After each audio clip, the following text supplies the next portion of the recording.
semuanya, kami dari kelompok 1. Pada proyek kali ini, kami mendapat subtema yaitu gotong royong. Sebelumnya, izinkan kami memperkenalkan diri. Yang pertama ada Arya Aswala. Yang kedua ada Emily Gina Mahardika. Yang ketiga ada Prasetyo Suryaputra. Yang keempat ada Indah Rahayu Putri. Yang kelima ada Abdul Hafiz Aljiran. Dan yang keenam yaitu saya sendiri, Kirana Jalastri. Jika kita mendengar kata gotong royong, pastinya sudah tidak asing dan sangat familiar. Gotong royong adalah sikap yang penting dimiliki oleh seluruh masyarakat Indonesia. Saking pentingnya, gotong royong sudah tertuang dalam Pancasila sila ketiga, yaitu Persatuan Indonesia. Dan bagi pelajar, gotong royong pun sudah tertuang dalam salah satu dari 5 elemen profil pelajar Pancasila.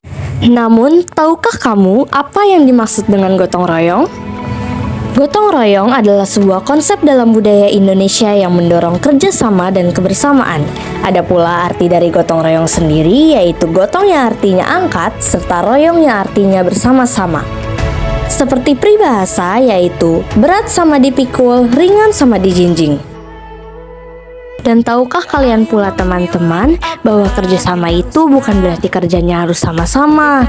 Kerja masing-masing pun juga bisa kok disebut dengan kerjasama. Contohnya, Emily memiliki kemampuan di bidang seni, dan ia seringkali mengikuti dan menang dalam berbagai perlombaan.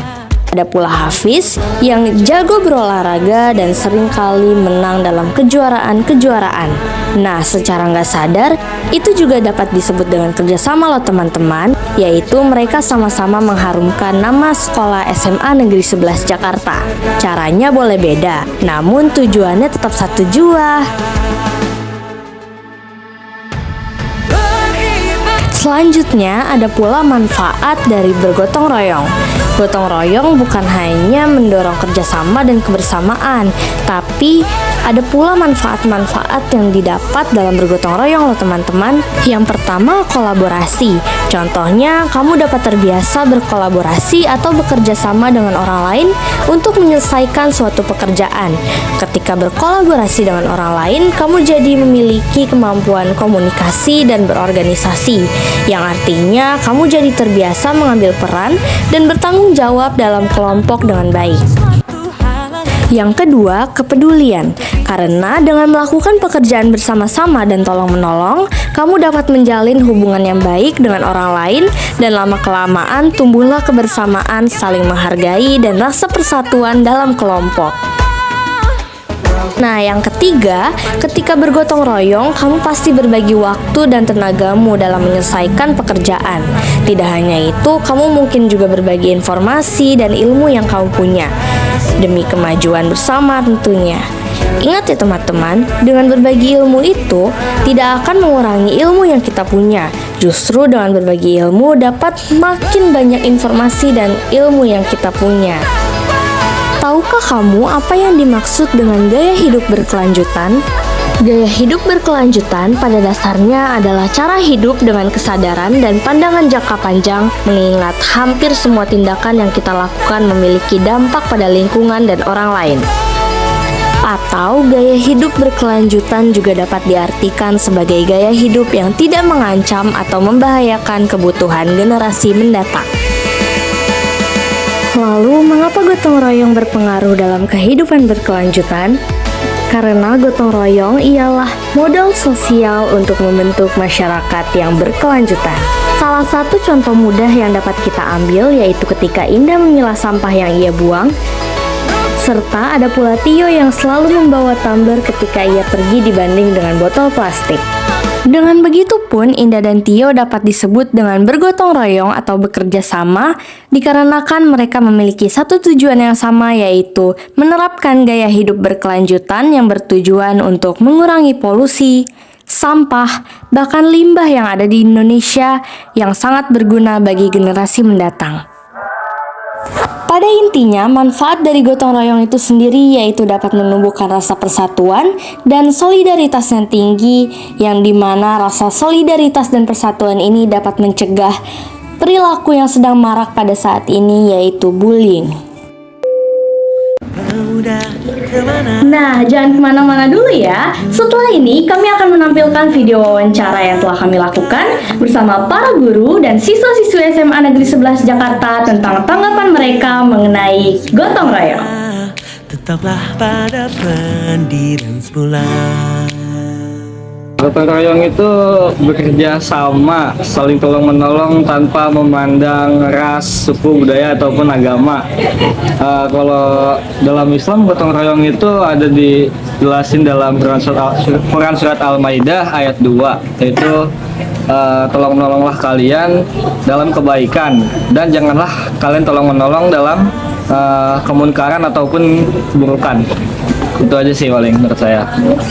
Kalau menurut saya, gotong royong itu melakukan semua pekerjaan secara bersama-sama untuk mencapai tujuan yang sama juga. Nah, kalau dalam bahasa Mandarin gotong royong itu huxiang hezuo.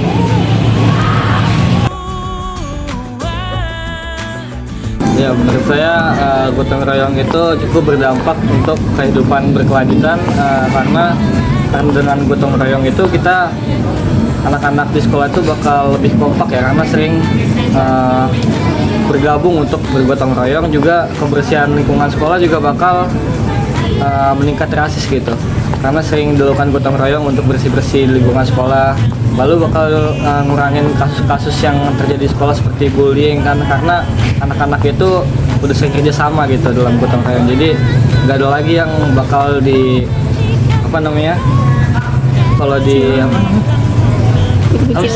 dikucilkan ya. Udah gitu aja.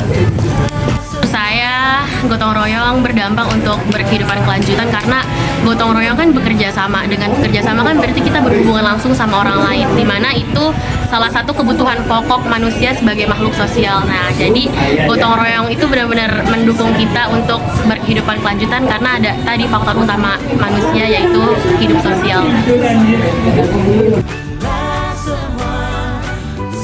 Penting karena gotong royong itu kan saling membantu, dan dari saling membantu itu bisa mengerjakan suatu masalah, mengurangi suatu pekerjaan itu biar lebih mudah. Gotong royong itu penting karena bisa saling membantu, menemukan rasa solidaritas. Jadi untuk gaya hidup berkelanjutan itu dibutuhkan juga, karena dari gotong royong itu biar gaya hidup berkelanjutan itu bisa berjalan baik. Kalau manfaat gotong royong buat di lingkungan sekolah itu, kalau setiap hari Jumat kan kita ada acara bersih-bersih tuh. Nah, itu salah satu manfaat dari gotong royong juga, kayak membersihkan kelas ataupun membersihkan lingkungan sekolah. Nah, yang kedua itu kalau ada acara-acara besar di sekolah seperti pentas seni ataupun yang lainnya lah, kayak kita kan saling membantu. Apalagi ya akhir-akhir ini ada acara elevator yang diselenggarakan oleh OSIS dari 11 kan. Kalau menurut Ibu, gotong royong di sekolah ini belum efektif. Misalkan yang sederhana aja ya, misalkan gotong royong di dalam membersihkan lingkungan kelas. Itu kan biasanya sudah ada jadwal piket di masing-masing kelas. Tetapi dalam hal ini masih dijumpai anak-anak yang tidak piket, padahal sudah ada jadwal piketnya dengan berbagai alasan lah kayak gitu ya, entah itu lupa atau ada les gitu kan, padahal kan itu merupakan tugas dan tanggung jawabnya gitu kan. Dan juga dengan gotong royong cara bersama-sama di kelas, dalam hal ini dalam melaksanakan piket kelas gitu ya, itu kan akan terbentuk karakter yang ingin dicapai. Misalkan diantaranya dengan adanya piket kelas, ada kerjasama di antara tim piket ya. Piket kelas itu sendiri di antara anggota yang piket pada hari itu gitu ya, setiap harinya gitu ya. Kemudian itu yang sederhana, gotong royong di dalam membersihkan lingkungan kelas kelas masih kurang efektif yang tadi contohnya. Kemudian gotong royong di dalam menata ya lingkungan sekolah ini masih dijumpai, misalkan adanya sampah-sampah gitu ya, misalkan kita temukan misalkan ada ini nih sampah-sampah di teras gitu ya, itu masih anak-anak itu masih sifat cuek gitu kan, atau masa bodoh gitu kan. Padahal kalau semua masing-masing individu itu ada timbul kesadaran dalam dirinya itu tentang pentingnya gotong royong gitu kan, menjaga kebersihan kelas, pasti gimana? Setiap siswa atau pelajar itu ya, iya tanpa disuruh gitu kan ya, dia akan tergerak itu hatinya untuk apa? Kalau ada sampah di jalan ya, masukkan ke tempat sampah gitu. Nah, sampai di sini cukup banyak bukan contoh yang dapat kita ambil, dan secara nggak sadar kita juga bisa bekerja sama loh. Cukup sekian video grafis yang dapat kami tampilkan. Kurang lebihnya mohon maaf. Wassalamualaikum warahmatullahi wabarakatuh.